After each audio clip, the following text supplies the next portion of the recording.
Kita mestinya merenung tentang apa yang kita lakukan. Pada setahun yang lalu, apa sih yang kita lakukan? Apa yang sudah kita pelajari, apa yang kita amalkan, dan bagaimana perbuatan dosa yang kita lakukan. Kita taubat atau tidak. Seorang muslim harus terus muhasabah. Muhasabah artinya menghitung dirinya tentang apa yang dilakukan dari hidupnya. Sebagaimana kata Umar bin Khattab radhiyallahu anhu, hasibu anfusakum qabla an tuhasabu. Hisab diri kalian sebelum kalian dihisab oleh Allah. Ada satu hadis dari Abu Barzah Al-Aslami radhiyallahu anhu.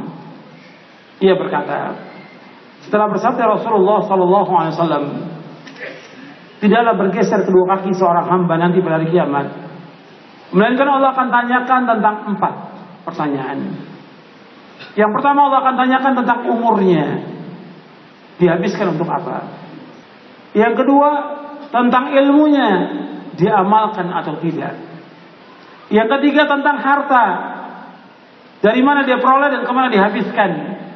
Dan yang keempat, capeknya, lelahnya, letihnya untuk apa. Hadis ini diriwayatkan oleh Imam At-Tirmidzi, dan Tirmidzi kalau hadis ini hasan sahih. Diriwayatkan juga oleh Imam Ad-Darimi dan disahihkan juga oleh Syekh Al-Albani rahimahullah dalam kitabnya Silsilah Hadits As-Shahihah. Anda perhatikan di sini. Nabi SAW menyebutkan dalam hadis ini ada 4 pertanyaan. Ini untuk semua, untuk saya dan untuk antum semuanya. Bahwa tidak bergeser kedua kaki seorang hamba, maka akan ditanyakan 4 pertanyaan. Kalau disebutkan 4, bukan sebagai pembatas 4. Banyak pertanyaan yang akan ditanya.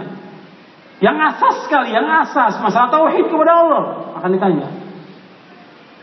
Yang kedua akan ditanya bagaimana kita mengikuti Rasulullah atau tidak. Itu yang asas sebelum pertanyaan-pertanyaan yang lain. Sebagaimana kata Imam Nuqayyim di dalam kitabnya, Allah akan tanyakan kepada manusia 2 perkara. Yang pertama, madza kuntum ta'budun?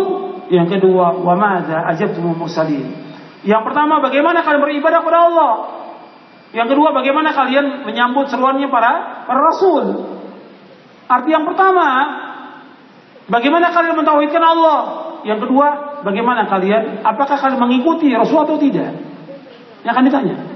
Nah, kemudian ditambah lagi dengan pertanyaan yang lain. Di antaranya 4 pertanyaan ini sebagai renungan. Yang pertama, umur kita. Antum coba, umur ini antum habiskan untuk apa? Jadi umur itu dihabiskan untuk apa?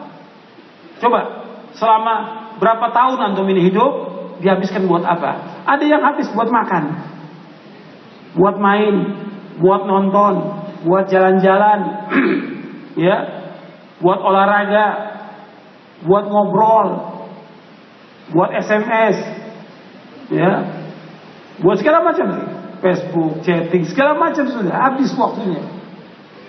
Ditanya, buat apa waktunya? Apakah buat ibadah kepada Allah, buat ngaji, buat mengamalkan ilmu atau yang lain? Akan ditanya ini. Umurnya habis untuk apa? Coba antum renungkan. Kemudian yang kedua, ilmunya.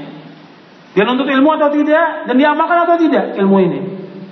Orang Islam harus nuntut ilmu, dan mesti nambah ilmu kita setiap hari, dan nambah iman kita, nambah ketakwaan kita kepada Allah. Mestinya demikian. Jangan tambah turun. Mestinya ngajinya nambah, ilmunya nambah, ketakwaannya juga tambah kepada Allah, tambah takut kepada Allah, tambah warok, tambah zuhud, tambah takut kepada Allah. Ini kan. Coba ilmu diamalkan. Untuk diri kita, buat rumah tangga, tambah baik hubungannya. Rumah tangga dengan istrinya juga tambah baik, dengan tambah baik. Bukan tambah kasar, bukan tambah kejam, bukan tambah jauh dari Islam. Tambah baik hubungannya dengan rumah tangga.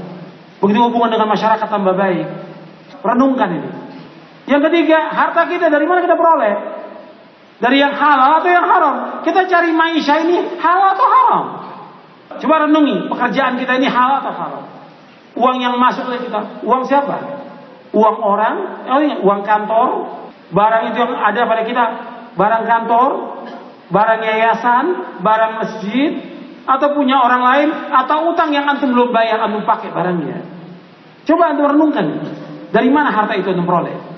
Dan kemudian kemana dihabiskan harta itu? Apakah untuk yang halal? Apakah untuk yang haram? Atau untuk yang mubadzir?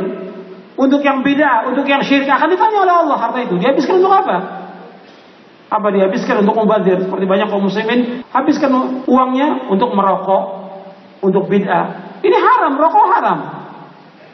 Sepakat seluruh ulama tentang haramnya. Hatta Majelis Ulama Indonesia menjelaskan tentang haramnya fatwanya. Tinggalkan. Mubazir itu namanya setan. Dan gak ada manfaat sama sekali. Uang ini bukan uang kita. Allah yang memberikan kepada kita. Allah akan tanya kemana dihabiskan uang itu. Apakah untuk yang sia-sia, untuk yang foya-foya, untuk yang haram, atau untuk yang bid'ah, akan ditanya oleh Allah. Kemudian yang terakhir, yang keempat, yang akan ditanyakan oleh Allah pada hari kiamat, tentang capeknya kita, lelahnya kita, letihnya kita untuk apa?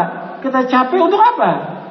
Apakah capek untuk begadang, capek untuk nonton, capek untuk olahraga, capek untuk main, atau capek kita untuk membaca kitabullah, atau kita capek untuk membaca sunnah Nabi SAW, atau capek karena kita berdakwah mengajak umat kepada tauhid, atau capek kita membantu orang-orang yang susah, atau capek dalam melaksanakan ibadah haji atau umrah, atau yang lainnya.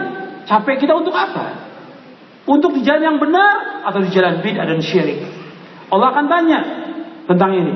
Dan Nabi bersabda dalam satu hadis yang sahih yang diriwayatkan oleh Imam Ahmad dan Ibnu Hibban, kata Nabi, likulli amalin syirrah wa likulli syirratin fatrah, faman kana fatratu ila sunnati faqad ihtada wa man kana ila ghairi faqad halak. Sesungguhnya tiap-tiap amal itu ada masa semangatnya, ada masa lelah dan letihnya. Barang siapa semangatnya, lelah letihnya karena melaksanakan sunnahku, maka dia telah mendapatkan petunjuk. Dan barang siapa yang lelah letihnya, semangatnya bukan karena sunnahku, maka dia telah binasa.